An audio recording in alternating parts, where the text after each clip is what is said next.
السلام عليكم خوتي، معكم رضا في سلسلة ملخصات دروس أولى بكالوريا باش نستعدوا امتحان الجاوب.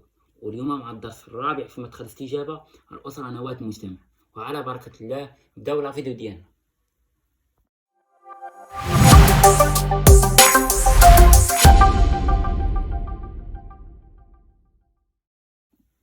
ملخص درس الأسرة نواة المجتمع. أولا، صلاح الأسرة أساس صلاح المجتمع. الأسرة نواة المجتمع، فالأسرة هي السبيل للبقاء الإنساني، وهي الضامن الأساسي للاستقرار النفسي، وهي أساس التكافل الاجتماعي. هي ثروة المجتمع ونواته التي تقوي الحضارة وتعزز الانتماء للجماعة. هي اللبنة الطبيعية والفطرية لتكاثر النوع البشري، يتلقى فيها الفرد كل مقومات الحياة. كلما كانت الأسرة صالحة كلما كان المجتمع صالحا، فهي بمثابة القلب للجسد، إذا صلح الجسد كله، وإذا فسد الجسد كله. ثانيا، استقرار الأسرة.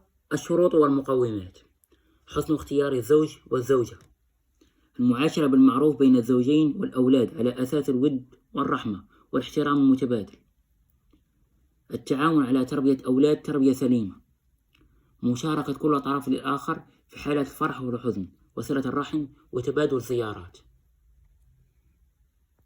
ثالثا، تحصين الأسرة من الانحلال والتفكك. لتحصين الأسرة من التفكك حتى الإسلام على مجموعة من الضوابط الشرعية: تحريم الزنا واعتباره فاحشة وطريقا للهلاك، النهي عن إفشاء أسرار العلاقة الزوجية لقوله صلى الله عليه وسلم عليه الصلاة والسلام: إن من أشر الناس عند الله منزلة يوم القيامة الرجل يفضي إلى امرأته وتفضي إليه ثم ينشر سرها. تحريم نشر الفاحشة في المجتمع تحصينا له، الحث على تزويج الشباب وأن لا يكون الفقر مانعا له، النهي عن إكراه الفتيات على البغاء والحث على تزويجهن.